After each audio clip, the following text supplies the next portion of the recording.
সেটা হচ্ছে ওনাকে অপমানিত করছে, ওনাকে বাধা দিচ্ছে, তিনি সেরকম কোনোদিন হিস্ট্রিতে আমরা বইয়ে পাবে না তো, পাইনি। পাবে না তো। এইটা ওই আবার সেই ঝালমুড়ির গল্পটা। এটা দুটো কারণ। আচ্ছা, একটা হচ্ছে যেখানে সরকার পক্ষ, সে বাম সরকার হোক ডান সরকার হোক, এই বাড়িটাকে সেভাবে মান্যতা দেয়। যারা এইগুলো করে তারা টিআরপির জন্য করে। টিআরপি বাড়বে এমন কিছু যদি খাওয়ানো যায় লোককে, তাহলে অসুবিধে কি আছে?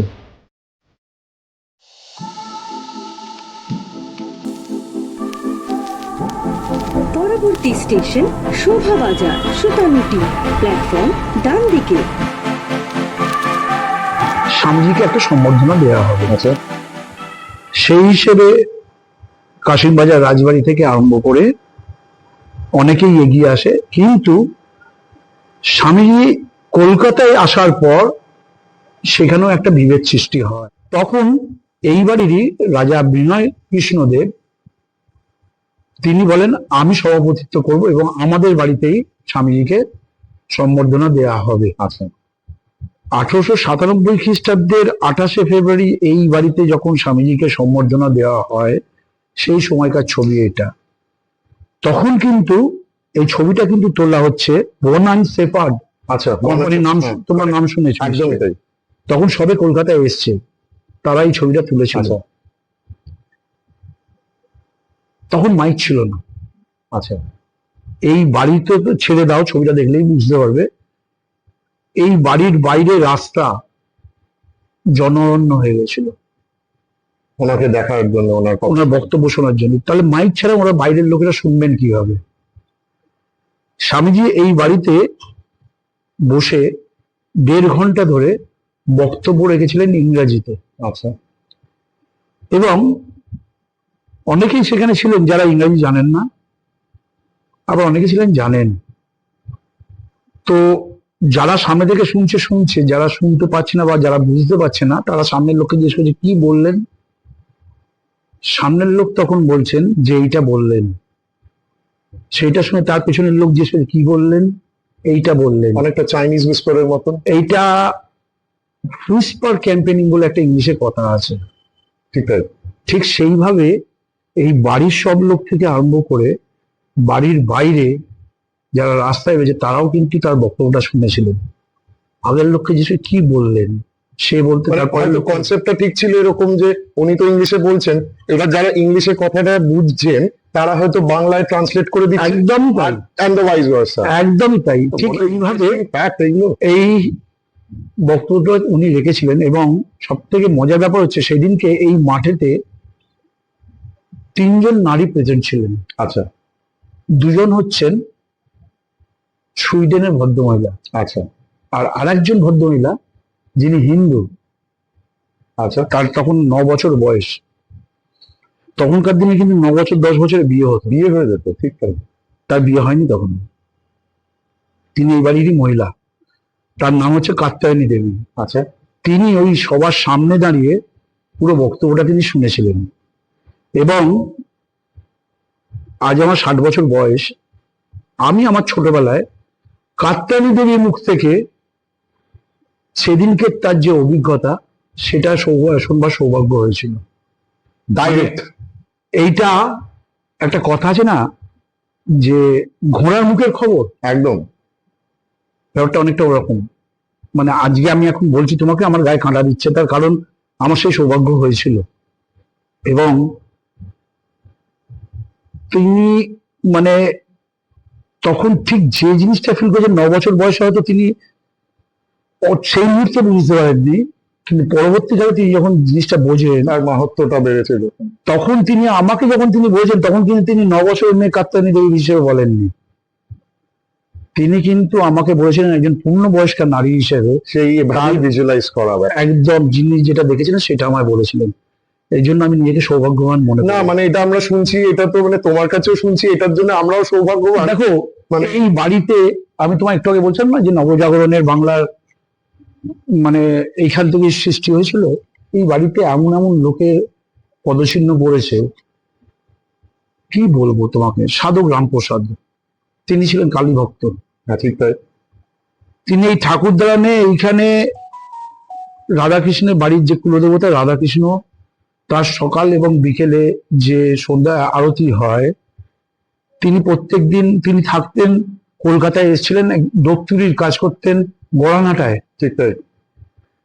প্রত্যেকদিন গড়ানহাটা থেকে তিনি সন্ধ্যেবেলা এই বাড়িতে আসতেন, এসে সন্ধ্যা আরতির আগে তিনি এইখানে এই ঠাকুর দালানে বসে তিনি গান গাইতেন উদাত্ত ভাবে, সেই শ্যামা সঙ্গীত গুলোই শ্যামা সঙ্গীত গাইতেন রাধাকৃষ্ণের সামনে বসে। চিন্তা করো তুমি, মানে তোমাকে ভাবতে হবে, উপলব্ধি করতে হবে জিনিসটা। চোখটা বন্ধ করছি আর ভিজুয়ালাইজ করছি যে আমার মনে হচ্ছে ঠাকুর এখানে বসে আছে। এখানে বসে বসে নিত্য তিনি গান গাইতেন। সন্ধ্যা আরতি হয়ে গেলে নমস্কার করে প্রসাদ খেয়ে তিনি আবার ফিরে যেতেন তার দপ্তরিখানায়। এটা আমার কথা নয়, এটা হচ্ছে ইতিহাস বলছে। দাদা, যখন তোমাকে বললাম ঘিরে ফেলছি না, না, আরেকটা জিনিস তো বলি,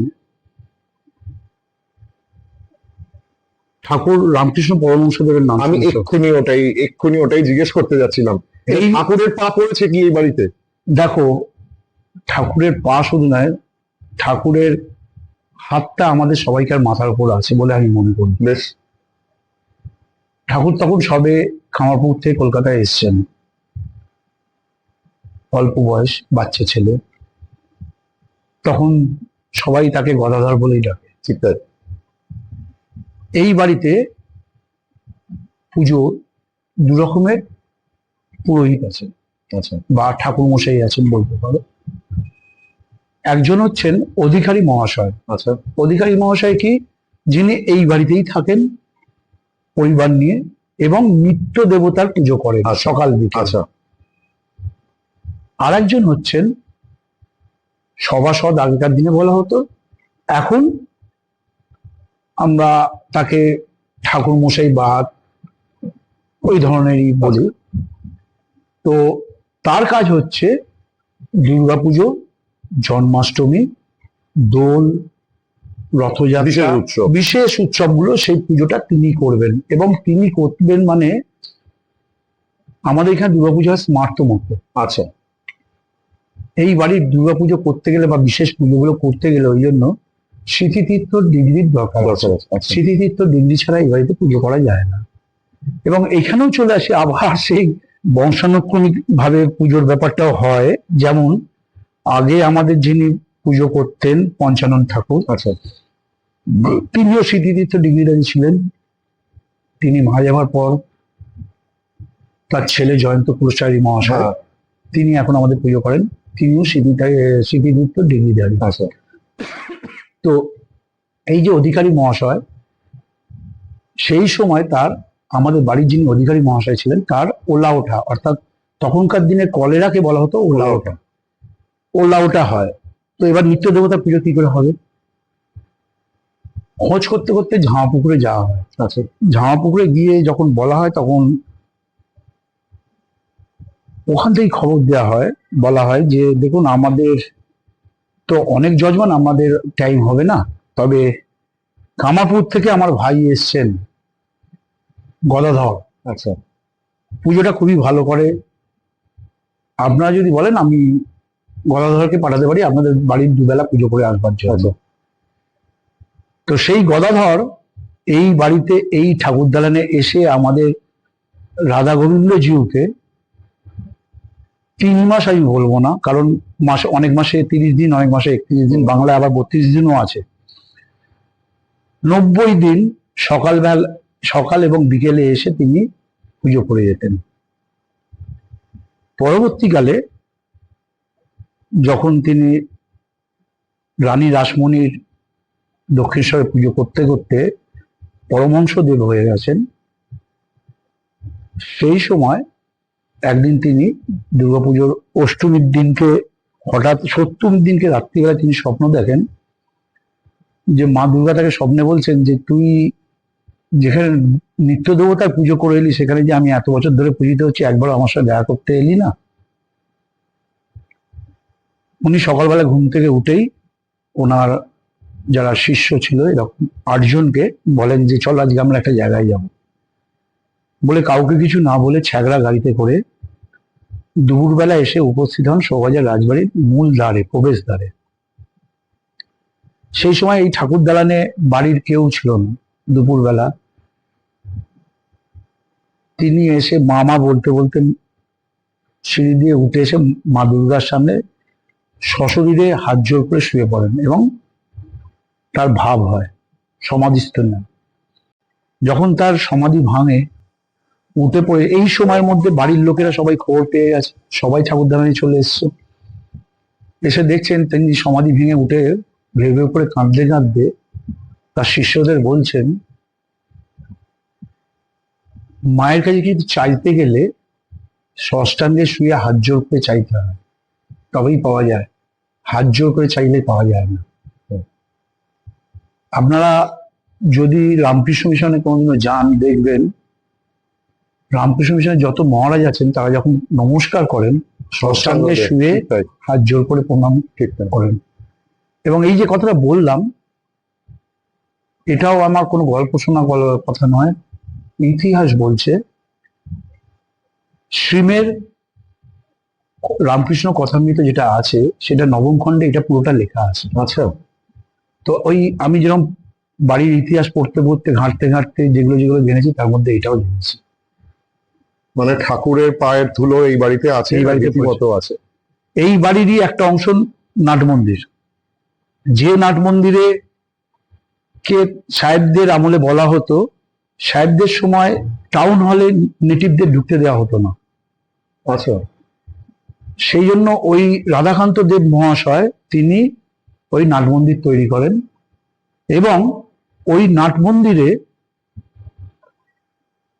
অনেকটা টাউন হলের মতনই দেখতে, সামনে বড় বড় ইয়ে আছে, সেটাকে বলা হতো নেটিভদের টাউন হল। ওইখানে সভা হতো নেটিভ। আচ্ছা, এবং শুধু তাই হতো না, ইংরেজ আমলে নীল চাষ একটা বিরাট ব্যাপার ছিল এবং এই নিয়ে বিরাট বিদ্রোহ হয়েছিল। সেটা নিয়ে দীনবন্ধু মিত্র নীলদর্পণ বলে একটা গল্প লিখেছিলেন, যেটা পরে অভিনষ্ট হয়েছিল।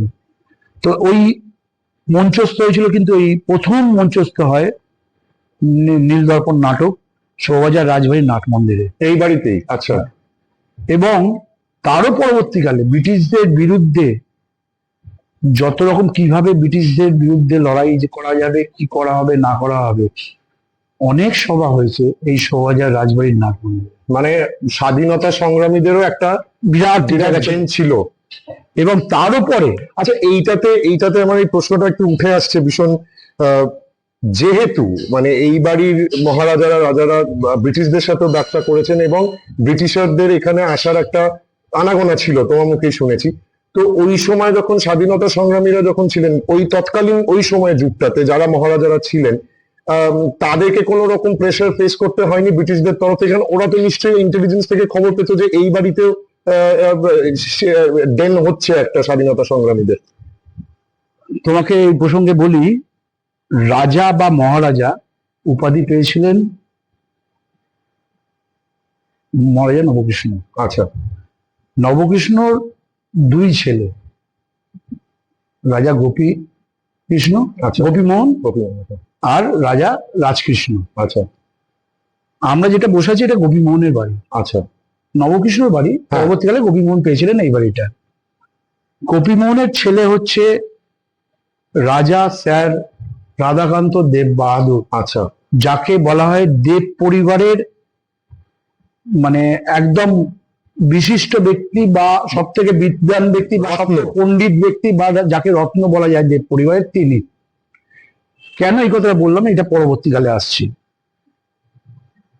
এই লর্ড অকল্যান্ড রাধাকান্ত দেবের বিদ্যা দেখে, তার সাংস্কৃতিক ব্যবহার দেখে, সবকিছু দেখে এবং তার পরিচয় জেনে তাকে রাজা বাহাদুর উপাধি দিয়েছিলেন। আচ্ছা, আর এই রাধাকান্ত দেব তারপর থেকে তার 3 ছেলে ছিল, আচ্ছা, কাউকে আর রাজা উপাধি দেননি বা রাজা বলে লিখতেও দেন। আচ্ছা, সুতরাং তুমি যে প্রশ্নটা করলে যে এই সময় রাজারা কি করতেন না করতেন, তখন আর আমাদের বাড়িতে কেউ রাজা বলে লিখতো না। আচ্ছা, কিন্তু এইখানে বলে রাখা ভালো, রাজকৃষ্ণর ফ্যামিলি ওরা কিন্তু রাজা লিখতো। আচ্ছা, মানে রাজকৃষ্ণর ছেলেরা লিখতেন, তার ছেলেরাও লিখেছেন। আচ্ছা, এই বাড়িতে কিন্তু লেখা বন্ধ হয়ে গেছিল। আচ্ছা, এটা হলো এক। দুই, এই বাড়িতে সভা হচ্ছে, এই হচ্ছে, নিশ্চয়ই ব্রিটিশদের কাছে খবর যেত, কিন্তু তারা এই বাড়িতে এসেছিলেন কিনা বা দেখেছিলেন কিনা আমার জানা নেই। আচ্ছা তবে হ্যাঁ, আমি আমার খুব ছোটবেলায় নকশাল আমলে এখানে পুলিশকে রেড করতে দেখেছি এই বাড়িতে। আচ্ছা কারণ আমাদের বাড়িতে একটা সুড়ঙ্গ ছিল। আচ্ছা ছিল কেন বলছি, তার কারণ হচ্ছে নকশাল আমলের পরে আমরা সেই সুড়ঙ্গর মুখটা, আমাদের বাড়ির দিক থেকে যে সুড়ঙ্গর মুখটা ছিল, সেটাকে ওই যে রাবিশ ফেলার লরি হয়, ওরকম 20 লরি রাবিশ ফেলে সেটাকে সিল করে দেওয়া হয়েছে। আচ্ছা আর সেটার আবার প্রকাশ পায় যখন মেট্রো রেল তৈরি হওয়ার জন্য, সেন্ট্রাল মধ্যে যখন মেট্রো রেল তৈরি হচ্ছে, রাস্তা কাটে, তখন রাস্তা কাটতে গিয়ে দেখা যায় রাস্তার এপারেও গর্ত ওপারেও গর্ত। মানে ওই সুড়ঙ্গ পথটা ও তখন ওপেন। আচ্ছা তখন আবার ওরা ওইটাকে সিল করে। তো এই ছিল এই গর্তটা, এবং এইটা ছিল গঙ্গা অবধি শোনা যায়। আচ্ছা যদি কোনোদিন গঙ্গায় তোমাদের আমি নিয়ে যেতে পারি, মানে আমাদের গঙ্গার ঘাটে, তোমাদেরকে দুটো জিনিস আমার দেখাবার আছে ওখানে। সেটা হচ্ছে গঙ্গার ঘাটে আমাদের একটা বাড়ি ছিল, আচ্ছা যে বাড়িটা এখন পুরোপুরি গঙ্গার মধ্যেই তলিয়ে গেছে, আর আচ্ছা। বাড়িটার কোনো অস্তিত্ব নেই। আচ্ছা নবকৃষ্ণ মারা যাবার আগে গঙ্গার ঘাটে ওই বাড়িতে শুয়ে থাকতেন, এবং তাকে গঙ্গার জল তুলসী পাতায় করে খাওয়া হতো। আচ্ছা সেই বাড়িটির এখন কোনো অস্তিত্ব নেই, আচ্ছা এবং ওই সুড়ঙ্গটি ওই বাড়িতে অব্দি গেছিল। আচ্ছা এখনো গঙ্গায় যেটা আছে, গঙ্গার ঘাটে আমাদের, সেটা হচ্ছে একটা চিতা আছে। আচ্ছা হিন্দু শাস্ত্র অনুযায়ী মানুষ মারা গেলে তাকে দাহ করা হয়। আমাদের নিজস্ব দাহ করবার জায়গা আছে, যে দাহ করবার জায়গাটাতে পশ্চিমবঙ্গের বুকে মন্বন্তর হয়েছে, রায়ট হয়েছে, অনেক কিছু হয়েছে, তখনও কেউ পোড়াতে পারেনি, এখনো কেউ পোড়াতে পারে না। কারণ এই সব ইয়েগুলো হচ্ছে কর্পোরেশনের আন্ডারে থাকে। আচ্ছা তো কর্পোরেশনের লোকেরা কাউকেই পোড়াতে হয়, কারণ ওইটা হচ্ছে আমাদের নিজস্ব চিতা। আচ্ছা আমাদের বাড়ির কেউ মারা গেলে তাকে ওইখানে দাহ করা হয়। সেটা এখনো অবস্থিত, এটা এখনো চলছে, এখনো সেইভাবেই চলছে। ইনফ্যাক্ট এখন যদি কোনো রকম ভাবে কোনো ভিড়ও হয়। আমার মা যখন মারা গেছিলেন তখনও আমরা সেই কাঠের চিতাতেই মাকে দাহ করেছিলাম। আচ্ছা এবং এই প্রসঙ্গে একটা কথা বলে রাখি তোমাদেরকে, বৈষ্ণব মত অনুযায়ী এবং এই বাড়ির মত অনুযায়ী, যদি কেউ মারা যায় তাকে সাধারণ লোক যেরকম খাটে করে নিয়ে যায়, আমাদেরও খাটে করে নিয়ে যাওয়া হয় এবং বাঁশ বেঁধেই নিয়ে যাওয়া হয়। তবে সাধারণ লোক যেরকম কাঁধে করে নিয়ে যায়, আমাদের বাড়িতে কিন্তু সেই জিনিসটা হয় না। আচ্ছা আমাদের কেউ মারা গেলে ওইরকম বাঁশ বাঁধা হয় খাটের সঙ্গে, কিন্তু হাতে করে ঝুলিয়ে নিয়ে যাওয়া হয়। আচ্ছা তার কারণটা হচ্ছে ঠাকুর যখন বিসর্জন হয়, আমার মনে হচ্ছিল, আমি এটাই জিজ্ঞেস করতে যাচ্ছিলাম, তখন যেহেতু ঠাকুর কাঁধে করে নিয়ে যাওয়া হয়, আচ্ছা, সেই হেতু কেউ মারা গেলে তাকে হাতে ঝুলিয়ে নিয়ে মানে যায়। সেই স্থানটা ইকুয়াল রাখা যেহেতু একদম। যাবে না, যেহেতু দেবতা একদম পুজো হয়। একটা ছোট্ট মনে পড়ছে, অনেকদিন আগে একটু শুনেছিলাম, গল্পটা সেরকম মনে নেই। নব রাজা মহারাজা নবকৃষ্ণদেবেরই একটি মজার ঘটনা যে আমরা শুনেছি, এবার তুমি তোমার মুখে বলবে, যে ছোট তরফ রাজবাড়ির যে গোবিন্দজি, রাধা গোবিন্দজি, এনাকে নিয়ে একটা ছোট্ট মজার গল্প আছে নাকি? গোবিন্দজি হচ্ছেন এ বাড়ির, আচ্ছা গোপীনাথজি হচ্ছেন ও বাড়ির। আচ্ছা এই বাড়িতে বরাবরই গোবিন্দজি পূজিত হচ্ছেন, আজকেও হচ্ছেন। ঠিকঠাক গোপীনাথজির ব্যাপারটা হচ্ছে, রাজা নবকৃষ্ণ কৃষ্ণনগরে গিয়ে তখন অগ্রদ্বীপ বলা হতো। আচ্ছা অগ্রদ্বীপের গোপীনাথজিকে দেখে তার খুব ভাল লাগে। আচ্ছা তিনি তখন থেকে ঠিক করেন, এনাকে আমি যদি কোনোদিন সুযোগ হয় আমি এনাকে নিয়ে যাব নিজ গৃহে। আচ্ছা তো পরবর্তীকালে যখন তিনি তার ছেলের জন্য বাড়িটি তৈরি করেন বলে মনস্থ করেন, বাড়িটি তৈরি আরম্ভ হয়েছিল 1786 খ্রিস্টাব্দে। আচ্ছা তার আগে তিনি হঠাৎ ঠিক করেন যে বঙ্গের বুকে যত নামকরা এরকম কৃষ্ণের মূর্তি আছে, আচ্ছা তাদেরকে নিয়ে এইখানে একটা মেলা করবেন, এই ঠাকুর দালানে, দেব সবার মতন অনেকটা। অনেকটা দেবসেবার মতন। দেব সবার মতো। এবং তখন বঙ্গের বুকে যত নামকরা কৃষ্ণ ঠাকুর আছে সবার কাছে তিনি দুধ পাঠিয়ে বলেন যে আমরা আপনার বাড়ি থেকে আপনার গৃহদেবতাকে নিয়ে যাব এবং কিছুদিন পরে আপনাদেরকে ফেরতও দিয়ে যাব অলঙ্কৃত করে। আচ্ছা, তো সব আসতে আরম্ভ করে। অগ্রদ্বীপ থেকে কিন্তু গোপীনাথ আসেননি। আচ্ছা, তখন রাজা নবকৃষ্ণ নিজে মর্যাদা কৃষ্ণচন্দ্রের সঙ্গে কথা বলে গোপীনাথকে নিয়ে আসেন এ বাড়িতে এবং মানে কৃষ্ণনগরের হ্যাঁ দেবতা এনে এই ঠাকুর দালানে সবাইকে সোনা দিয়ে মুড়ে মানে অলঙ্কৃত করে 7 দিন ধরে এখানে মেলার মতন হয় এবং তাদের সবাইকে পুজো হয়। হয়ে যাওয়ার পর সবাইকে উনি সৈন্য সামন্ত দিয়ে ঘিরে যার যার দেবতা তার বাড়িতে পৌঁছে দেন, মানে পাঠিয়ে সসম্মানে পাঠিয়ে দেন ওরকম গয়না পরিয়েই। আচ্ছা, কিন্তু মহারাজা কৃষ্ণচন্দ্রের গোপীনাথ আর ফেরত যাননি। যা কৃষ্ণচন্দ্র তখন দুধ পাঠান এখানে যে গোপীনাথকে নিয়ে যাওয়ার জন্য, এ বাড়ি থেকে দেওয়া হয় না।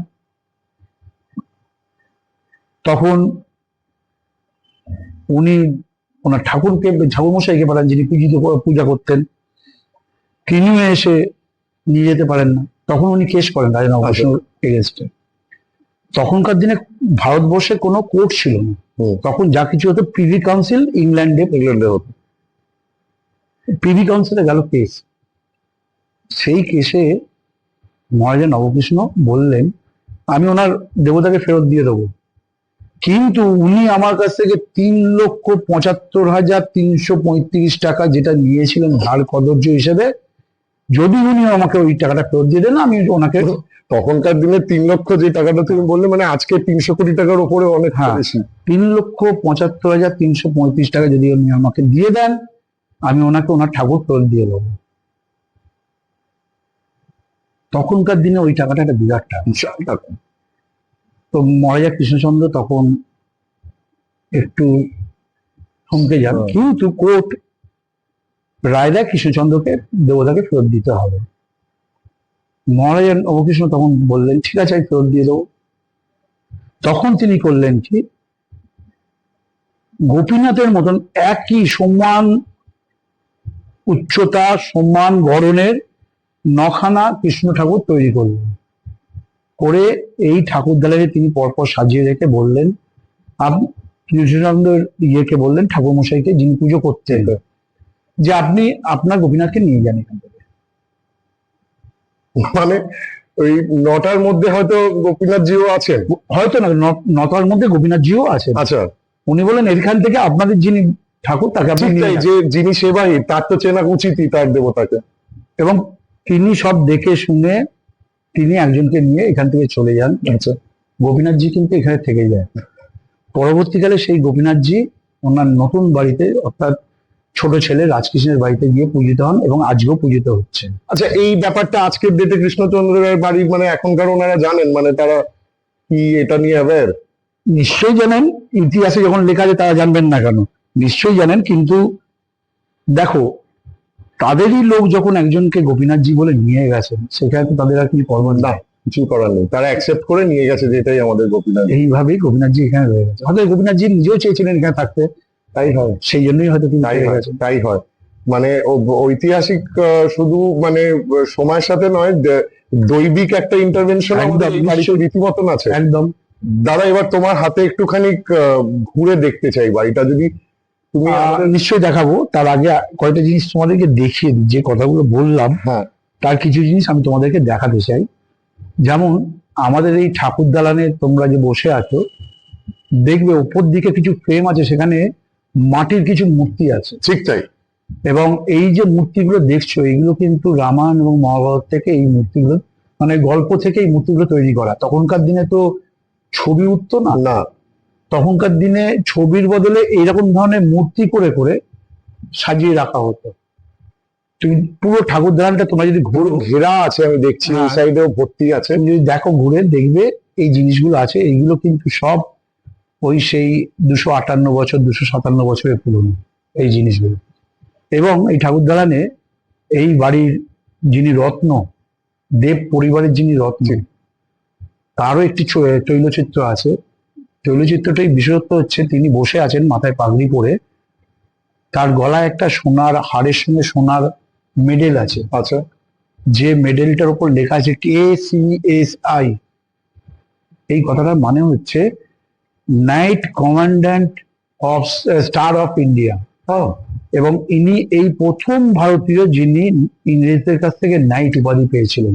আচ্ছা, প্রায় 50 বছর ধরে 7.5 খণ্ডে সংস্কৃতে অভিধান অর্থাৎ ডিকশনারি লিখে, এবং এই ডিকশনারিটা লেখার জন্য তিনি সারা পৃথিবী থেকে সমাদৃত হয়েছিলেন। এবং শুধু তাই নয়, ভারতবর্ষে যেরকম এশিয়াটিক সোসাইটি, সেরকম সারা পৃথিবীতে তখনকার দিনের 9খানা বড় বড় সোসাইটি ছিল। আচ্ছা, এই প্রত্যেকটা সোসাইটি থেকে তাকে ফ্রি মেম্বার এবং ফেলোশিপ দেওয়া হয়েছিল এই বইগুলির জন্য, লেখার জন্য।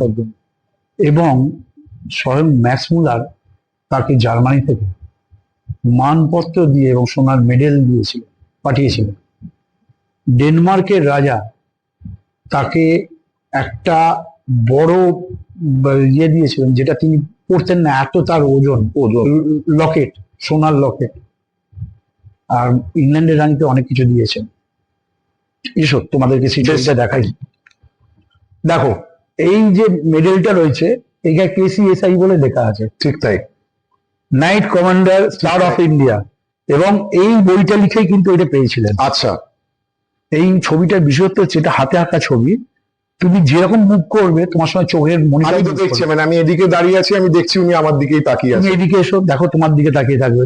হ্যাঁ, মানে মনিটা ঘুরছে। এটা হচ্ছে এই ছবিটার বিশেষত্ব। এটা কি ওনার মানে থাকাকালীনই কি এই ছবিটা তৈরি হয়েছে? একদম, উনি আচ্ছা। থাকাকালীন শুধু এই ছবিটা হয়নি, এই ছবির আর একটা সংস্করণ আছে এশিয়াটিক সোসাইটি। আচ্ছা, এবং এটা একটা ব্রিটিশের আঁকা। ওকে। এবার এশিয়াটিক সোসাইটিতে যে ছবিটা আছে সেটা কিন্তু এর থেকে অনেক পরিষ্কার, তার কারণ ওরা সেইভাবে মেনটেন করেছে। আমরা আমাদের মতন করে মেনটেন ঠিক তাই, করেছি। ঠিক তাই। সেই জন্য এইগুলো মেনটেনেন্সেরও তো একটা ব্যাপার আছে, মানে বিরাট ব্যাপার। এই বাড়িটাকে মেনটেন করা একটা বিরাট ব্যাপার। আগেকার দিনে রাজা রাজত্বের ব্যাপার ছিল, তখন এই বাড়ি মেনটেন করা হয়তো অত বড় ব্যাপার ছিল না, যার জন্য এত বড় বাড়ি তৈরি করা হয়েছিল। কিন্তু আজকের দিনে এই বাড়ি মেনটেন করাটা সত্যি খুব বড় ব্যাপার। মানে স্বাভাবিক, মানে তারপরে আবার মেনটেন করে সবকিছু, প্রত্যেকটা নিয়ম কানুন সবকিছু তো আজকের দিনে এই যে এই ছবিগুলো, মানে যে এইগুলোরই কথা আমি তোমায় বলছি। হ্যাঁ, মানে ছবি যেহেতু তোলা যেত না, এখানে সবকিছুই দেখতে পাচ্ছি। এখানে আমরা দেখতে পাচ্ছি এখানে নরসিংহদেবের একটি চিত্র করা আছে, এরকম প্রচুর।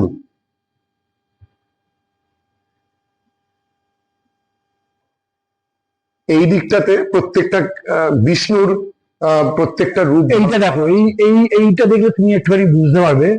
এইখান থেকে দেখো কাঠের ফ্রেমটা খুলে গেছে, খুলে গেছে, ঠিক ঠিক ঠিক।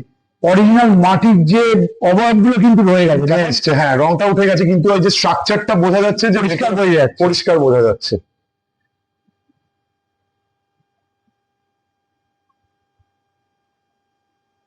দাদা, একটা প্রশ্ন আমার ভীষণ করতে ইচ্ছা করছে, এতদিন এসছি কোনোদিনও করিনি। এখানে একটা ঘর মতন দেখি দাদা, এইটা কি?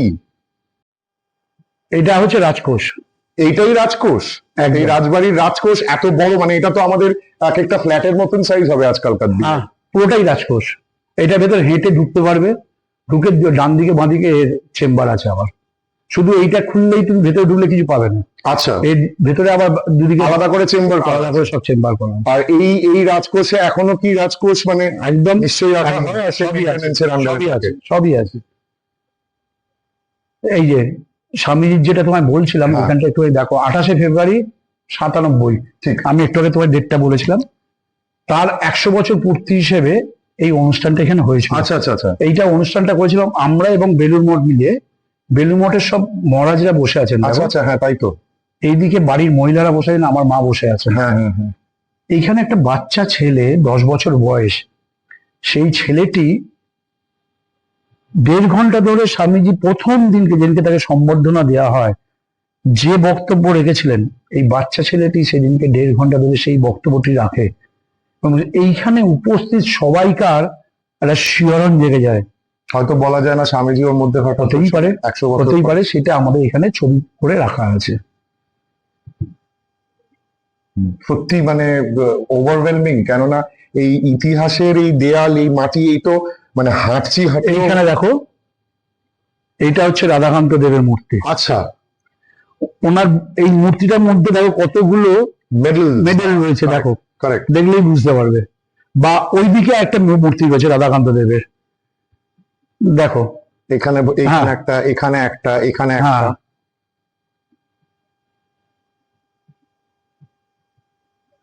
আর এইগুলো হচ্ছে পার্সিয়ান কার্পেট। এইগুলো না, এইটা হচ্ছে নিচে যেটা পার্সিয়ান আছে। কার্পেট। আচ্ছা আচ্ছা, এই কার্পেট গুলো আমাদের বাড়িতে, এই ঠাকুর দালানের বিজয়া দশমীর দিনকে আমরা ঠাকুর বিসর্জন দিয়ে আসার পর ঠিক, ঠিক, এইগুলো পাতা হয়।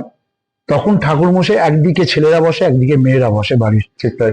এবং পুজোর আমরা যেরকম নতুন জামা কাপড় পরি, সেই দিনকে ওই পুজোতে সবাইকার সব থেকে দামি যে ধুতি, পাঞ্জাবি, শাড়ি মেয়েদের ক্ষেত্রে বা জামা কাপড় সবাই পরে ঠাকুর দালানে আমরা উপস্থিত আচ্ছা। হই। ঠাকুর দালানের ঠাকুর মশাই আমাদেরকে মন্ত্রোচ্চারণের সঙ্গে সঙ্গে শান্তির জল। শান্তির জল দেন। এই একদিকে আমরা বসে, একদিকে দুটো আছে দেখো, আচ্ছা, হ্যাঁ, একদিকে আমরা বসে, একদিকে মহিলারা বসেন। শান্তির জল নিয়ে নিত্য দেবতাকে পুজো করে আমরা কোলাকুলি করি এই বাড়ির মধ্যে। আচ্ছা আচ্ছা, তখনই বিজয়া দশমী রীতিটা পালন হয়। পালন হয়।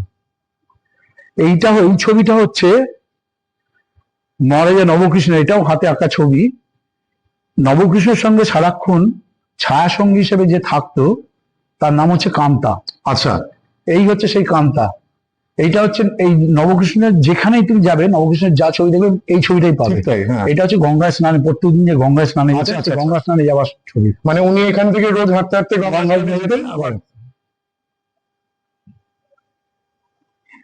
এই সেই ঐতিহাসিক এইটা হচ্ছে ঐতিহাসিক নাচঘর, যেটা আমরা এখন ওখানে দেখতে হ্যাঁ। পাই, ধ্বংস এইখানে দেখো হয়ে গেছে। কার্পেটটা পাতা রয়েছে। আচ্ছা আচ্ছা আচ্ছা, ওই পার্সিয়ান কার্পেট, এইখানে পাতা। আচ্ছা আচ্ছা আচ্ছা, দুদিকে সোফা, ওপরে ঝাড়বাতি জ্বলছে। এইখানে বড় বড় আয়না রয়েছে, দুদিকেই আয়না ছিল মুখোমুখি। এইখানে নর্তকীরা নাচতো। আচ্ছা, নাম করা নর্তকী বলবো। ঘরজান এসছেন, নিকিবাড়ি এসছেন, এখানে অনেকেই নাচে। ওরে বাপ রে বাপ। এইটা হচ্ছে কাছারি বাড়ি, তোমাকে একটু আগে আচ্ছা। বলছিলাম ঠিক, সামনে ঠিক, পুকুর, এই পুকুর, এই হচ্ছে কাছারি বাড়ি। এই বাড়িটাও দেখো পুরো সামনে বড় বড় সেই থাম সেই আগেকার দিনের থাম। এবং এইখান থেকেই পুরো ট্যাক্সটা কালেক্ট হতো। আচ্ছা, এই কাছারি বাড়ি এখন যেটা ভেঙে পড়ে গেছে। আচ্ছা, ভেঙে পড়ে গেছে। এটা পুরোটাই ভেঙে পড়ে গেছে। এইটা এক্স্যাক্টলি কোন জায়গাটাতে ছিল? এই টেলিফোন অফিস যেটা এখন আচ্ছা, আচ্ছা, আচ্ছা। 55 এক্সটেনশন ছিল তার পাশে। মায়ের সামনে আছি যখন, এখানে একটা প্রশ্ন করি। হ্যাঁ। এই তো ঐতিহাসিক, এই দেখো এখানে তোমার যেটা বলছিলাম, হ্যাঁ, সিংহের মুখটা দেখো ঘোড়ার মতো। ঘোড়ার মতন, আমি ওটাই একটু দাঁড়িয়ে গেলাম। আচ্ছা, আরেকটা জিনিস, এই বরাবরই তো মায়ের যে এই হাইটটা যেটা আমাদের, সেটাতে একই থাকে। এক আর এটাও তো আছে যে মানে মায়ের যে মুখ, সেটাও তো তোমাদের একটা পার্মানেন্ট ছাঁচের মধ্যেই। মায়ের যে মুখ, সেই ছাঁচটার বয়স হচ্ছে 258 বছর। ওই ছাঁচটা আমাদের মায়ের মুখ শুধু নয়, মায়ের মুখ লক্ষ্মী, সরস্বতী, আচ্ছা। কার্তিক, আচ্ছা আচ্ছা এই মুখগুলোর নিজস্ব ছাঁচ আমাদের আছে। আচ্ছা। সেটা সিন্ধুকের ভেতর থাকে। আচ্ছা, যেদিনকে মা দমিটে হয়ে যাওয়ার পর যখন মুখ লাগাবার ব্যবস্থা হবে, তখন আমরা ওটাকে বার করব, ছাঁচ নেবেন, সঙ্গে সঙ্গে আবার সেটা ঢুকে যাবে। আচ্ছা, বাবারে। বড় ছেলে আচ্ছা আচ্ছা, রাজা গোপী মোহনের। আমি বলছিলাম তোমাদেরকে যে আমরা বৈষ্ণব, হ্যাঁ হ্যাঁ, দেখো কণ্ঠী গলায় আছে। কণ্ঠীর হার আছে। ঠিক তাই, ঠিক তাই। মানে অ্যাকচুয়ালি কিন্তু মানে তোমার এই ইতিহাসগুলো আমি যখন শুনছি, দেববাড়ির কিন্তু আমাদের বেঙ্গল এডুকেশনের উপরে প্রচন্ড হাত, কারণ আমি তো দেখছি সবাই পণ্ডিত মানুষ। হ্যাঁ, মোটামুটি। এবং ইনি ছিলেন মানে শাস্ত্রীয় পণ্ডিত। আচ্ছা, শুধু তাই নয়, আমাদের হিন্দু কলেজ আচ্ছা, করার জন্য তখনকার দিনে উনি 10,000 টাকা দান করেছিলেন। সব থেকে বেশি টাকা দিয়েছেন দুজন লোক, একজন ইনি, আর একজন হচ্ছে মহর্ষি দেবেন্দ্রনাথ ঠাকুর। আচ্ছা, দেবেন্দ্রনাথ ঠাকুর। আচ্ছা, তাহলে এখানে যখন ঠাকুরের নামটা আসলো, ঠাকুর রবীন্দ্রনাথ ঠাকুর কোনোদিনও এসেছিলেন এই বাড়িতে? রবীন্দ্রনাথ ঠাকুর কোনোদিনও আমাদের এই বাড়িতে আসেননি। আচ্ছা তিনি ছোট বাড়িতে এসেছেন, আচ্ছা, কিন্তু এই বাড়িতে কোনোদিনও রবীন্দ্রনাথ ঠাকুর আসেন ঢোকেননি? না। মানে আসেননি। সেটার কোনো বিশেষ কারণ ছিল কি? মানে না, সেরকম কোনো বিশেষ কারণ নেই, কিন্তু তিনি এই বাড়িতে কোনোদিন আসেন। ঢোকেননি। যাকে মানে যেহেতু দেব ফ্যামিলি, বলা যায় যে শোভাবাজার রাজবাড়িতে ওনার পায়ের ধুলোটাও পড়েছে আর কি। এইখানটা আর একটা জিনিস আছে, আমরা বাঁধিয়ে রেখেছি সর্বসাধারণের জন্য। রানী রাসমণির উইল থেকে যেটা পাওয়া গেছে আর কি। আচ্ছা আচ্ছা, এখানে দেখো গদাধর, যেটা বলছিলাম তোমাকে, হ্যাঁ।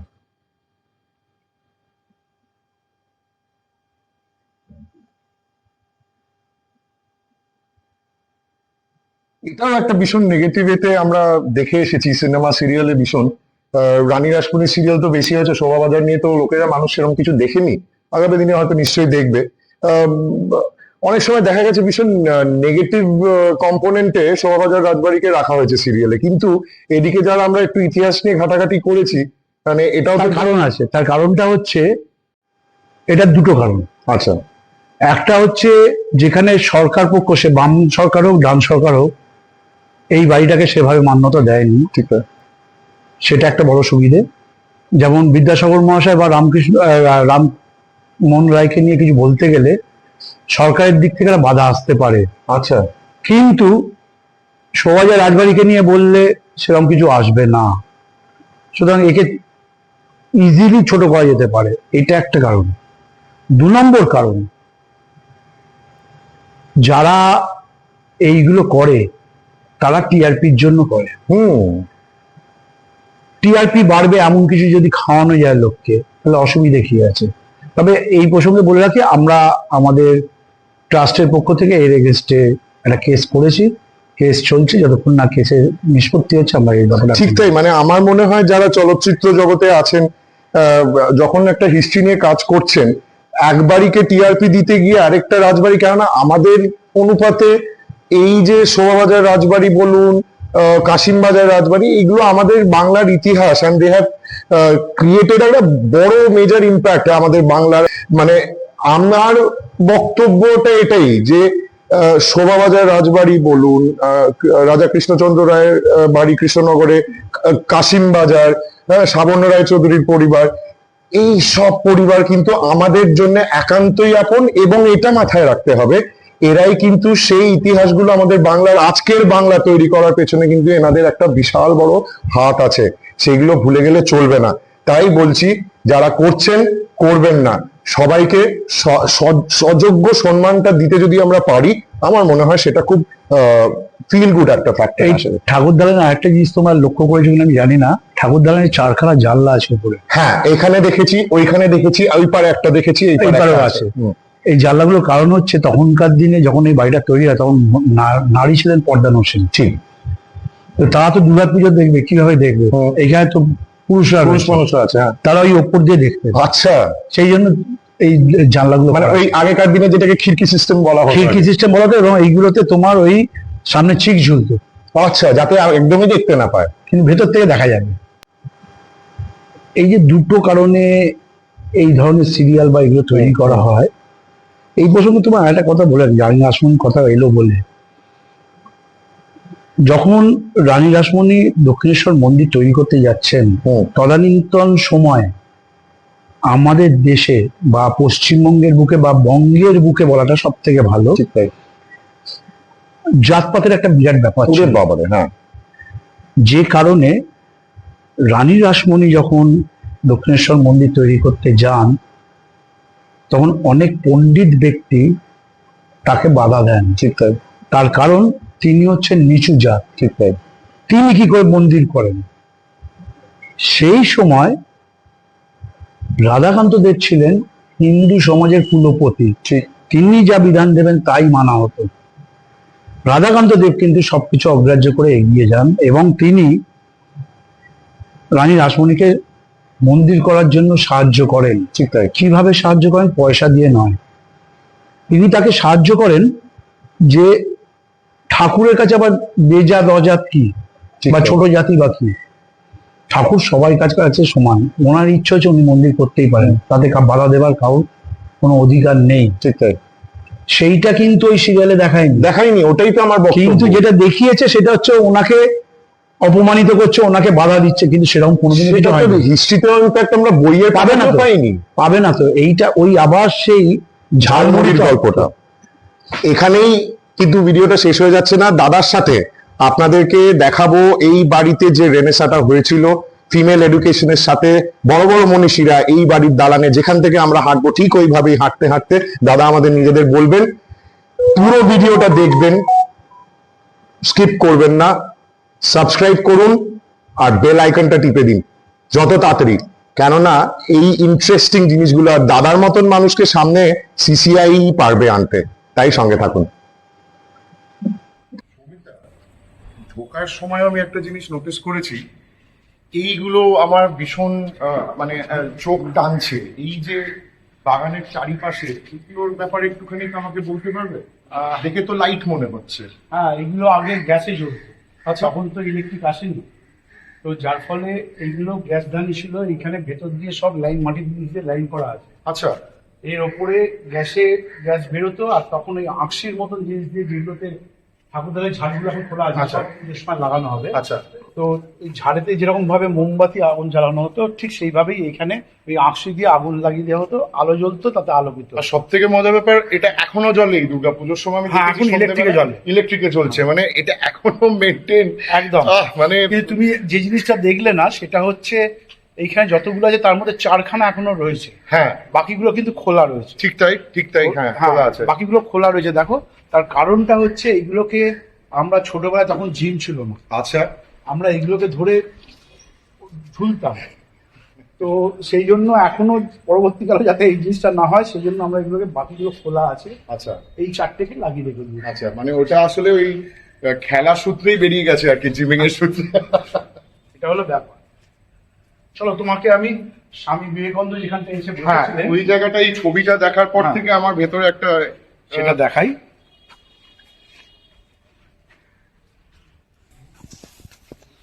হ্যাঁ, একদম প্লেন হয়ে যায় তো ওটা। ইনফ্যাক্ট যা লোকের ভিড় হয় দুর্গাপুজোর সময়, হ্যাঁ, সেই যায়। দেখো, এই জায়গাটা, এই যে স্বামী বিবেকানন্দের মূর্তিটা দেখছো, এই যে সাদা পাথরটা, হ্যাঁ, এইখানটায় উনি বসছিলেন। আচ্ছা আচ্ছা আচ্ছা, বসে উনি বক্তব্য রেখেছিলেন, এবং ওইখানে দেখো লেখা আছে, অধিষ্ঠাত জাগ্রত পাত্র বরানো নিবোধক। শোভাবাজার রাজবাটির ঠাকুরদালানের এই প্রশস্ত প্রাঙ্গণে 28শে ফেব্রুয়ারি 1897 কলিকাতাবাসীর পক্ষ থেকে জনসভায় স্বামী বিবেকানন্দকে নাগরিক সম্বর্ধনা দেওয়া হয় বলে আমরা লিখে রেখেছি। এই সেই স্থান। এই সেই স্থান। সত্যি পবিত্র স্থান, মানে এই বাড়ির পবিত্রতা নিয়ে প্রশ্ন করা মানে কোনোভাবেই করা যায় না, কিন্তু এই জায়গাটাতে, এই জায়গাটার মাহাত্ম্য স্বামী অসাধারণ। আমরা এটাকে ঘিরে রেখেছি, তার কারণ হচ্ছে অনেকেই না জেনে, আগে কি হতো, পা দিয়ে দিত। অনেকে পা দিয়ে ফেলতেন, এখন যাতে আর সেই পায়ের যেটা না পড়ে সেই জন্য এই জায়গাটাকে ঘিরে দিয়েছে। আর এই যে দোতলাটা দেখছো, হ্যাঁ, ওই কোণ থেকে, ঠাকুর দালানের কোণ থেকে এদিকের কোণ অবধি, এই পুরোটা হচ্ছে তোমার মানে লাইব্রেরি ঘর। ও আচ্ছা, তখনকার দিনে এত বড় লাইব্রেরি ঘর ছিল না, ভারতবর্ষে ছিল, ইতিহাস রয়েছে, আমি বলছি না। এবং এইখানে যে বইগুলো ছিল সেইগুলো আমরা 1984 সালে তদানীন্তন কেন্দ্রীয় অর্থমন্ত্রী আচ্ছা প্রণব মুখোপাধ্যায়ের সাহায্যে দ্বারা আর কি আচ্ছা এশিয়াটিক সোসাইটিকে হ্যান্ড ওভার করি, রেস্টোরেশন প্রিজার্ভেশন পারপাস। আচ্ছা আচ্ছা, সেই সময় এইখান থেকে 4খানা তালপাতার পুঁথি পাওয়া যায়, আচ্ছা, যে পুঁথিগুলোতে সই ছিল ঈশ্বরচন্দ্র শর্মন বলে, মানে বিদ্যাসাগর মহাশয়ের লেখা। কেউ জানতোই না, এখানে বসে উনি লিখেছে। এবং বিদ্যাসাগর মহাশয় এই বাড়িতে আগমন হচ্ছে রাধাকান্ত দেবের নাতি, তার উনি বাল্য বন্ধু ছিলেন, আচ্ছা, সেই সুবাদে এখানে আসা, সেই সুবাদে রাধাকান্ত দেবের সঙ্গে তার আলাপ, আচ্ছা। সেই সুবাদে পরবর্তীকালে অনেক ক্ষেত্রে রাধাকান্ত দেবের সঙ্গে তার নানান বিষয় নিয়ে ডিবেট হয়েছে। আচ্ছা, কখনো তিনি জিতেছেন, কখনো রাধাকান্ত দেব জিতেছেন, কিন্তু প্রত্যেকবারই তিনি কিছু না কিছু উপহার রাধাকান্ত দেবের কাছ থেকে পেয়েছেন। আচ্ছা, এইটা হলো ব্যাপার। তো এই বইগুলো যেগুলো পাওয়া গেছিল, বইগুলো সব ইংল্যান্ডে হ্যান্ডমেড পেপারে তৈরি, আচ্ছা, এবং তখন কালি ব্যবহার হতো না, তখন সোনা গলিয়ে ছাপা হতো। আরে বাপরে বাপ। বইগুলো সব সোনা গলিয়ে ছাপানো বই ছিল। আমরা 1984 সালে এইগুলো হ্যান্ড ওভার করি এশিয়াটিক। সেগুলো এখনো অ্যাক্সেসিবল অ্যাট এশিয়াটিক সোসাইটি, সেটা যদি- সেই সম্বন্ধে অনেক কিছু শুনেছি, সেগুলো এখানে আর বলতে চাই আচ্ছা না। বেশ, ঠিক আছে ঠিক আছে। দাদা একটা রেনেসাঁ কথা শুনেছিলাম এই বাড়িতে আহ, আহ, মেয়েদের শিক্ষার ব্যবস্থা, একটা রেনেসাঁ, একটা কমপ্লিট চেঞ্জ অফ সোসাইটি, এটা আমরা দেখেছিলাম। সেটা যদি তুমি আমাদের একটু বলো। হ্যাঁ, রাধাকান্ত দেব চেয়েছিলেন নারীরা শিক্ষা লাভ করে, নারীরা তখন পর্দানসীন ছিলেন, ঠিক তাই।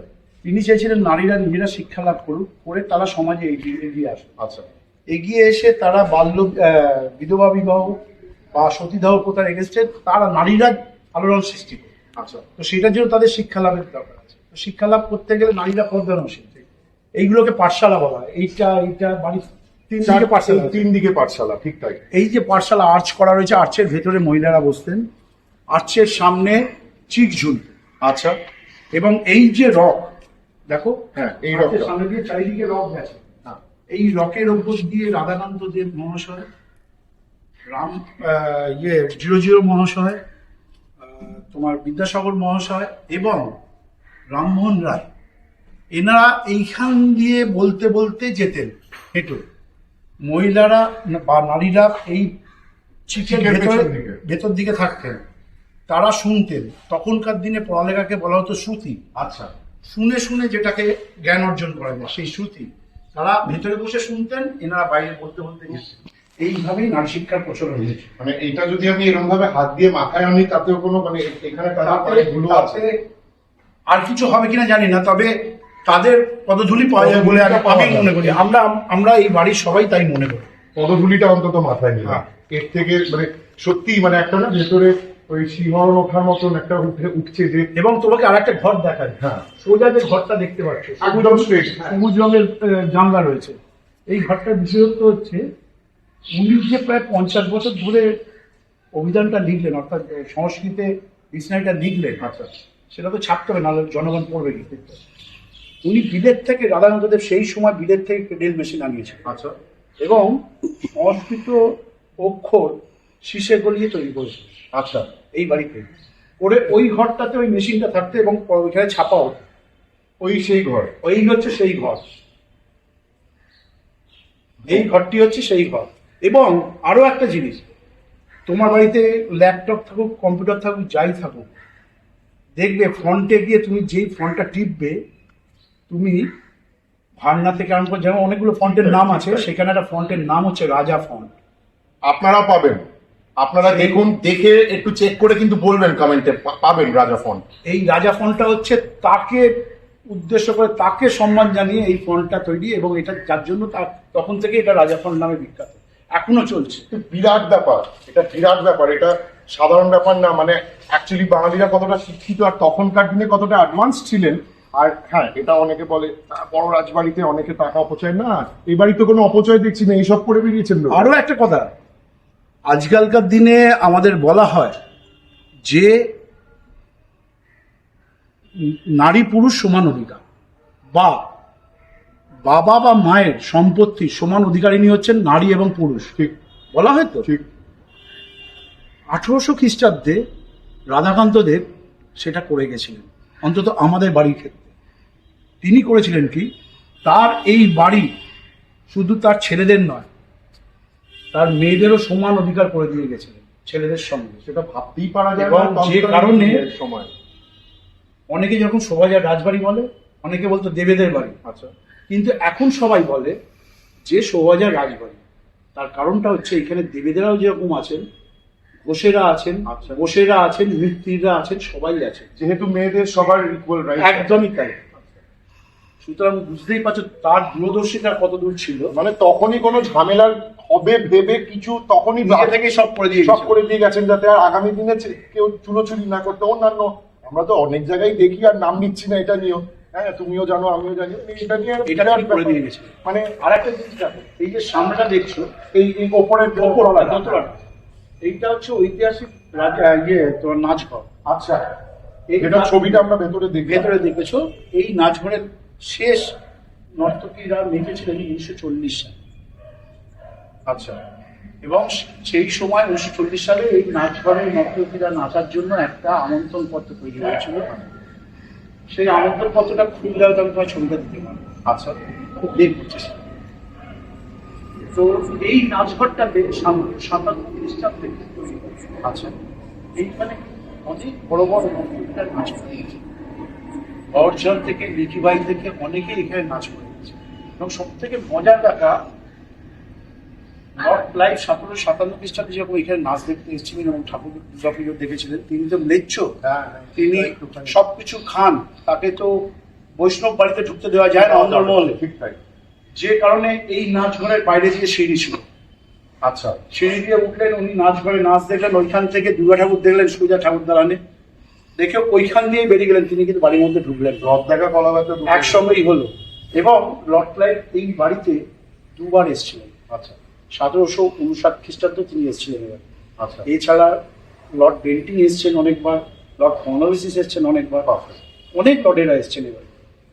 অফকোর্স মানে এই ঐতিহাসিক কিন্তু তখনকার দিনে কাউকে ওই নাচ ঘরের বাইরে ভেতরে আর ঢুকতে দেওয়া ওইখান হতো না। থেকেই তো ডাইরেক্ট মনে হয় হ্যাঁ, আমাকে দেখা আমাকে যায়, দেখতেন এবং ওখান থেকে বেরিয়ে বেরিয়ে চলে চলে গেল, খাওয়া দাওয়া করলেন। সবকিছু করলেন, ওইখান থেকে বেরিয়ে চলে গেলেন। এটাই হচ্ছে বিষয়।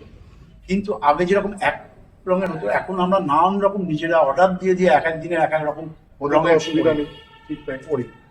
এই ফ্যাশন শো এর মতো অনেকটা হয়, কিন্তু আমরা পট্টবস্ত্রই আর পরি, বেশ সুন্দর অন্য লাগে। কিছু পরি না। হ্যাঁ মানে সুন্দর লাগে। আমরা তো দর্শক হিসেবে এসে দেখি, তখন বোঝা যায় যে রাজবাড়ির লোকেরা আলাদা আর কমন পিপলরা আলাদা। হ্যাঁ দাদা, 1757 বলছি এই বাড়ির দুর্গাপূজা শুরু এবং এই বাড়ি প্রতিষ্ঠা হলো। ওইদিকে তো আবার পলাশির যুদ্ধ। হ্যাঁ মানে তোমার কাছে এই ইম্প্যাক্টটা, যেমন আমি জানি যেমন তোমার মুখে যদি একটুখানি অন্যান্য রাজবাড়ির এফেক্ট আর ইম্প্যাক্ট গুলো যদি একটুখানি তুমি বলো আর কি। দেখো, আমার ওই সময়কার রাজধানী মানে রাজবাড়ি যদি তুমি বলো, তাহলে বলতে হয় কৃষ্ণনগর মহারাজা কৃষ্ণচন্দ্রের বাড়ি। হ্যাঁ সেটাতেই যাওয়া যেতে পারে।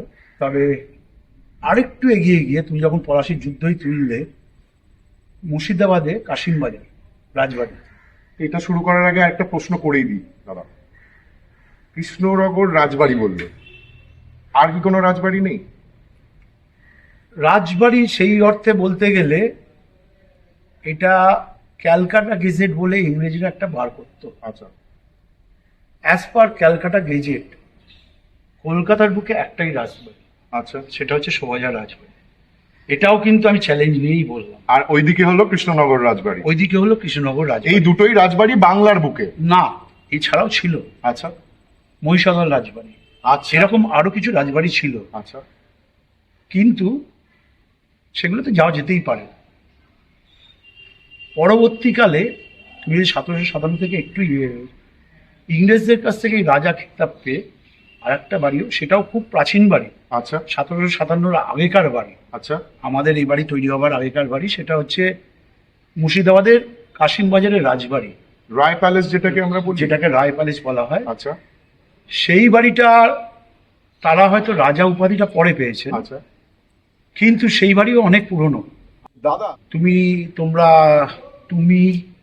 নীল, মৌসুমী, তোমরা রেডি হও, কাল সকালবেলায় বেরোবো তোমাদের নিয়ে বলছো যাবো। আমরা কালকে ভোরবেলা তাহলে চলে আসি সৌমিতদা, তোমাকে একদম বাড়ি থেকে চলে pick up এসো। করে একদম। একদম কালকে ভোরবেলা আপনাদেরকে নিয়ে চলে যাচ্ছি। সৌমিতদাকে যেমন বললাম, সৌমিতদা এখন নিজেই বুঝতে পারছে যে আমরা ঘিরে ধরেছি, আর ছাড়বো না আর পা। তাই জন্য সকলে যেন ঘিরে আমাদের রাখুন। আর কেমন লাগলো ভিডিওটা তো নিশ্চয়ই বলবেন, শুধু তাই নয় এই ইতিহাসটাকে এবং দাদার পরিচয়টা পেয়ে কেমন লাগলো নিশ্চয়ই ওনাকে পুজোর সময় আপনারা দেখতে পাবেন। এইবার প্রসঙ্গে হ্যাঁ। একটা কথা বলি তোমাকে। সাধারণত নিজের বাড়ি মানে পাড়ার পুজো ছেড়ে দাও, হ্যাঁ অনেক বাড়িতেই দুর্গাপুজো হয় 4 দিনের। ঠিক ঠিক ঠিক আমাদের বাড়িতে কিন্তু তা নয়। ঠিক তাই। আমাদের বাড়িতে কৃষ্ণা নবমীর দিন থেকে চণ্ডী মণ্ডপ স্থাপিত হয়। সেটা কিন্তু মহালয়ার আগে থেকেই। মহালয়ার আগে চণ্ডী মণ্ডপ স্থাপিত হয়। এটা মহালয়ার আগে সবসময় যাবে তার কোনো মানে নেই। আচ্ছা গত বছর না তার আগের বছর মহালয়া 1 মাস পরে দুর্গাপুজো ছিল। ঠিক তাই ঠিক তাই। তাই এটা তিথি অনুযায়ী কৃষ্ণা নবমীর দিনকে আমাদের বাড়িতে চণ্ডী মণ্ডপ অর্থাৎ চণ্ডীর ঘর বসে চণ্ডী মণ্ডপ স্থাপিত হয়। ঠিক তাই। এবং এই যে চণ্ডী মণ্ডপ স্থাপিত হয় সেই দিন থেকে এটা পূজিত হতে থাকে দুবেলা। ঠিক তাই। মায়ের যে সপ্তমী, অষ্টমী, নবমী, দশমী যে পুজোটা বা ষষ্ঠীর সন্ধ্যাবেলায় বেলবরণ বা অধিবাস যেটা হয়, সেটা তো প্রতিমা পুজো। ঠিক তাই। অরিজিনাল দুর্গাপুজোটা হয় কিন্তু কৃষ্ণ নবমীর দিন থেকে দুবেলা ওই চণ্ডী ওই মণ্ডপকে বেলতলায় চণ্ডী মণ্ডপে। কেন্দ্র করে, এবং সেখানে প্রত্যেক দিন দুবেলা আগে ওইখানে পুজো হবে, তারপর তারপরে প্রতিমা পুজো ওখানে হবে। যাবে। আচ্ছা। এবং এই কৃষ্ণ নবমীর দিন থেকে 10 জন ব্রতী অর্থাৎ যারা পাঠ করবেন আচ্ছা। তারা ঠাকুর দালানে বসে প্রত্যেক দিন ষষ্ঠী অবধি কেউ বেদ পাঠ করবেন, আচ্ছা। কেউ রামায়ণ পাঠ করবেন, কেউ মহাভারত পাঠ করবেন, কেউ গীতা পাঠ করবেন, কেউ চণ্ডী চণ্ডী করবেন। মানে সবকিছু পাঠ চলবে, এবং 108 বার করে প্রত্যেক দিন। ওরে বাবা। আমাদের ছোটবেলায় বেনারস হিন্দু ইউনিভার্সিটি থেকে একজন পণ্ডিত আসতেন, এইখানে এসে থাকতেন, তিনি এখানে থেকে চণ্ডী পাঠ করে আচ্ছা। চলে যেতেন। আচ্ছা। তাকে পয়সা কিন্তু খুব একটা বেশি দেওয়া হতো না, তার যাতায়াতে দেওয়া হতো না। কিন্তু এই বাড়িতে এই পাঠ বসে পাঠ করবার জন্য তিনি বেনারস থেকে নিজের পয়সায় বলা যেতে পারে এসে এখানে এই এটা দালানে করে পুজো করবে বলে করে ওনার যেতেন। ওনার ইচ্ছায়। এবং এই পুজো ইয়ের সময় মানে চণ্ডী পুজোর সময় ব্রতীরা যখন পড়বেন, তখন আমাদের নিজস্ব একটা রামায়ণ আছে। আচ্ছা। আচ্ছা। আমি ওটা বোধহয় খুব সম্ভবত তোমার সোশ্যাল মিডিয়া পেজে হ্যাঁ, দেখেছি দেখেছো। ছবিটা। সেইটা পাঠ করা হয়, সেটা কিন্তু অনেক সংস্কৃতজ্ঞ কিন্তু পাঠ করতে পারবেন না, এত শক্ত। আচ্ছা দাদা, ঠিক মন্দিরে ঢোকার, দালানে ঢোকার মুখেই এই শিবলিঙ্গের একটা ব্যাপার দেখছি, ছোট্ট একটি বট গাছের তলায়। মানে এই বাড়িতে তার মানে শিব পূজাও তখন থেকে এইটা সম্বন্ধে একটা বড় ইয়ে আছে, জিজ্ঞেস করলে বলি। এইটা কিন্তু আদি শিবলিঙ্গ নয়। আচ্ছা। মানে 1757 খ্রিস্টাব্দের নয়। আচ্ছা। এটা পরবর্তীকালে হয়েছে। আচ্ছা। এবং এইটা গাছটা বট গাছ, বনসাই, আচ্ছা। ঠিক আছে, এটারও অনেক বয়স। আচ্ছা। কিন্তু যদি শিবলিঙ্গ সম্বন্ধে বলো তাহলে তোমায় বলি, তুমি কাশী বিশ্বনাথ মন্দিরের নাম শুনেছো? একদম নিশ্চয়ই। কাশী বিশ্বনাথ মন্দিরে কাশী বিশ্বনাথের যে গর্ভগৃহ, তার মধ্যে রাজা নবকৃষ্ণ একটা লিঙ্গ প্রতিষ্ঠা করেছিলেন নিজের নামে। আরে বাবা। এবং সেটা কিন্তু একটা ইতিহাস। তার কারণ কাশীর রাজা এক সময় অনেক বছর তার খাজনা বাকি পড়ে গেছিল। আচ্ছা। তখন ইংরেজদের তরফ থেকে তাকে বলা হয় তুতিসেনের নবকৃষ্ণকে তার কাছে পাঠানো হয়, মহারাজা নবকৃষ্ণকে। তিনি তাকে পাঠানো হয় যে ওনার কাছে খাজনা আদায় করে নিয়ে আসে। আচ্ছা। যদি উনি খাজনা না দিতে পারেন তাহলে ওনাকে সরিয়ে অন্য কাউকে রাজা করে, আচ্ছা। তার সঙ্গে ব্যবস্থা করা আসবে যাতে খাজনার অসুবিধা না হয়। আচ্ছা। মহারাজা নবকৃষ্ণ কাশী গেলেন। কাশী হচ্ছে মন্দির নগর। ঠিক তাই। তিনি গিয়ে কাশীর রাজার সঙ্গে দেখা করলেন, দেখা করে বললেন যে আমাকে ইংরেজরা এই ভাগটা দিয়েছেন, আপনি কি করবেন বলুন। তো তিনি বললেন যে আমি তো খাজনাই আদায় করতে পারি, তো আপনাদেরকে কি দেবো, কি করে দেবো। তখন মহারাজা নবকৃষ্ণ তাকে বলেন যে আপনার কাছে দুটো রাস্তা আছে, এক আপনি খাজনা আদায় করুন, নয়তো আমি আপনার এই কাশী বিশ্বনাথ গর্ভগৃহের মধ্যে আমি একটা লিঙ্গ প্রতিষ্ঠা করতে চাই আমার নিজের নামে। যদি সেটা করতে হয় আমি আপনাকে এমন ব্যবস্থা করে দেবো যাতে আপনার কোনো অসুবিধে না হয়। আচ্ছা।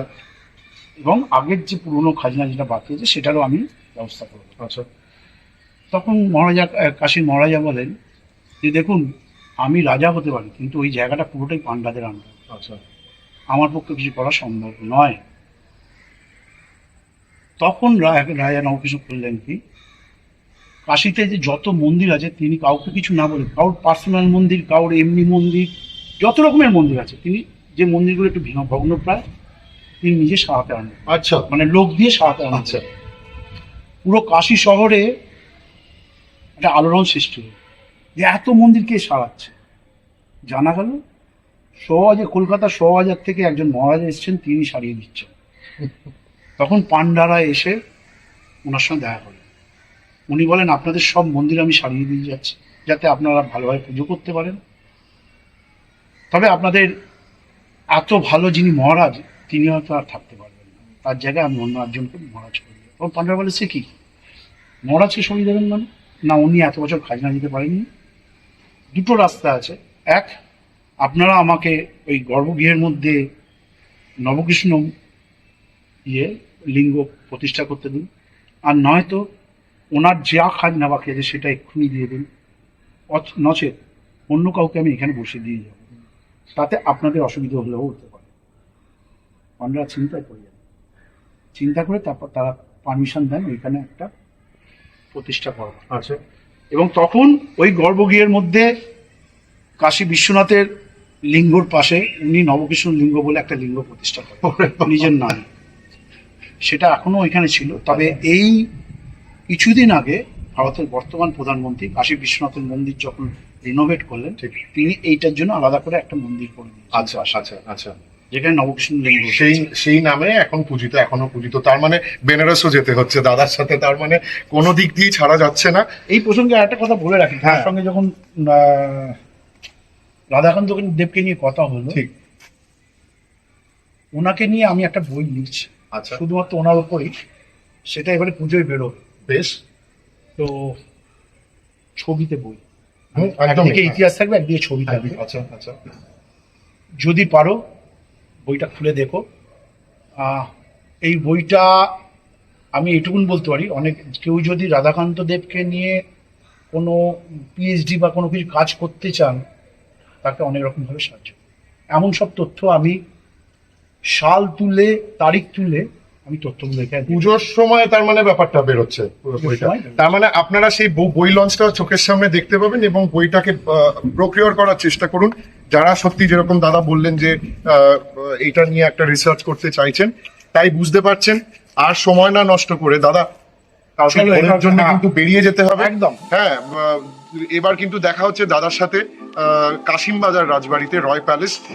সেটা নিয়ে আমরা খুব শিগগিরই আপনাদের সাথে আসতে চলেছি। চোখটা রাখবেন, সাবস্ক্রাইবটা এখনো না করে থাকলে করে নিন, আর বেল আইকনটা তো ডেফিনেটলি প্রেস করে রাখুন। তাহলে কি হবে, আমরা যত এরকম ইন্টারেস্টিং ফ্যাকচুয়াল ভিডিওস আপনাদের সামনে নিয়ে আসবো, আপনাদের কাছে নোটিফিকেশনসগুলো চলে আসবে। তাই আজকে আর সময় নষ্ট করছি না। থ্যাংক ইউ ভেরি মাচ দাদা, ধন্যবাদ। আপনাদের সকলকে অনেক অনেক ধন্যবাদ আমাদের সাথে থাকার জন্য। চলুন এবার আর কথা না বাড়ি, কাশিমবাজারে দেখা হচ্ছে। টাটা।